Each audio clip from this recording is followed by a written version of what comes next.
Сайн байцгаана хүүхдүүдээ та бүхэндээ энэ өдрийн мэндийг хүргэе. Ингээд та бүхэнтэйгээ 2 дахь телевиз хичээлээр уулзч байгаа баяртай байна. Ингээд өнөөдөр башин 5 дахь ангийн математик хичээлээр та бүхэнтэйгээ батрал хичээлийг баталгаар ирлээ. За ингээд бид 20 сарын хугацаанд үтсэн хичээлийнхээ агуулгатай танилцъя. За дараа агуулгуудаас багш нь та бүхэндээ батрал олгоод процент сэдвийг заахаар бэлтгэж ирлээ.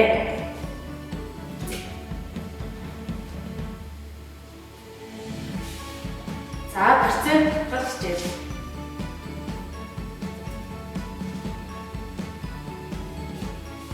За процент гэж юу вэ? Альва тав юмсын 100 төгсөх хуваасны нэг хэсгийг процентгээ 1% гэж тэмдэглэдэг тийм ээ. За бид нар одоо энэнийхээ дагуу жишээ бодож үзцгээе. За жишээ 1200 төгрөгийн 1% нь хэдвэ?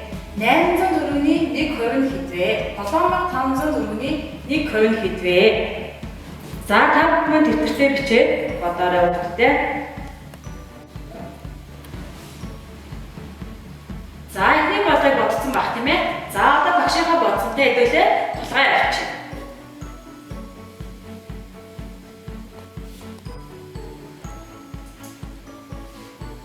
За процент гэж маань альва тоо юмсын 100 тэнцүү хуваасны нэг хэсгийг 1%-гээр 1% гэж тэмдэглэдэг гэсэн тийм ээ.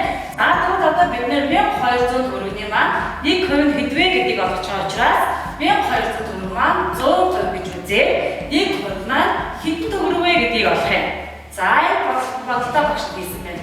X тэнцүү 1200 төгрөг маань мэдэгдэж байгаа чинь 1%-тай үржүүлээд янз 100%-тай хуваахад 12% гарч ирж байна гэсэн. 10,200 төгрөгийн 1% маань 12% юм байна гэсэн. За ингээд бид нэр процент гэж юу вэ гэж жишээ болгоод тайлбарлаад бодож үзлээ тийм ээ. Одоо дараагийнх маань болоход процент маань дараа үндсэн 3 хэлбэртэй гэдгийг бид нар бэлдэн тийм ээ. За бид нар одоо үндсэн 3 хэлбэрийнхаа тухай бодлого бодож тайлбарлацгаая. За өгөгдсөн тооны процентыг олох. Нэгдүгээр хэлбэр маань яхан тийм ээ. За 3250 төгрөгийн 4% нь хэдвэ гэсэн үг. За бид нар проценттэй 1%-ийг олж ирсэн бол одоо тухайн төгрөгнийхөө 4%-ийг олж сурах нэ гэсэн үг. За ингээд та бүхэн маань жишээ болгоод тэтгэртэй бичээд бодцгоорой.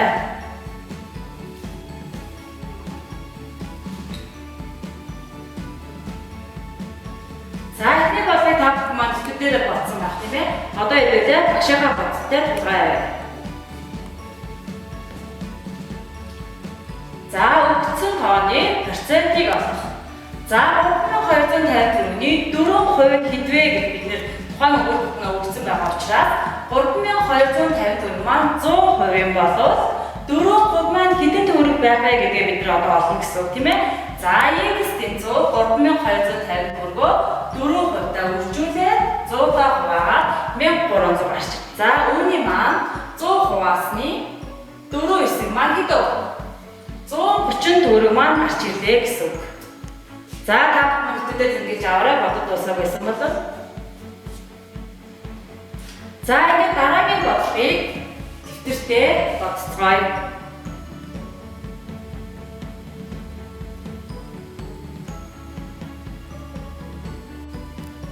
За процентын бодлогын маань 2 дахь хэлбэр маань хоог түүний процентоор олох.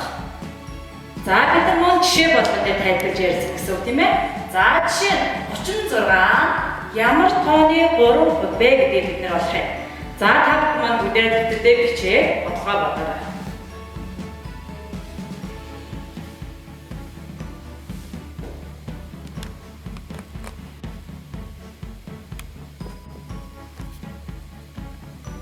За эхний бодлогыг багштайгаа хэлээд тулгарыг. За тоог тооны процентоор олох тийм ээ. За 36 нь ямар тооны 3% бэ гэдгийг бид нар одоо олох чинь тийм ээ. За тэгвэл хараарай 36 маань 3% гэж үзээ. X тэнцүү 100% маань 100% маань хэддэг тоо вэ гэдгийг одоо олох юм. За X тэнцүү 36-ыг 100 төгрөгтэй 3 хуваагаад за 1200 гэсэн тооны 3% маань 36 юм аа гэсэн үг. За дараагийн бодлогыг өөртөө бодцгоё.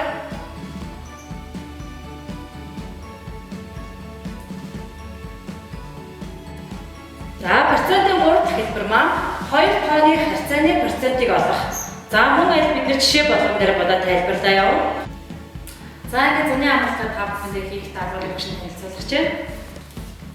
За амралтын усанд би дараа спортоор өөрсдийн сонирхлын дагуу хичээл зэрэгээрээ гар бөмбөг, хөл бөмбөг, гимнастик, спорт үйлдэл хийх. За мөн сурагч бүр амралтын хугацаанд миний номын сантай болж унсан номын тэмдэглэлээ хөтлөх юм байна. За мөн зуны 6 аялал буюу бид нар өдөр гадаа амралтаар ээж аавтайгаа гэр бүлийнхээ явдаг тийм ээ. За тэгмэн оцсон газрынхаа сонирхолтой содон юу байна тийм ээ, тэр болгоныхоо зургийг хаажуулаад бид нар зуны 6 аялал гэсэн бяцхан номоо хийж ирээрээ. За та бүхэн зуныхаа амралтыг аядлахтай, үр дүнтэй сайхан амарцгаарай өгтөдөө.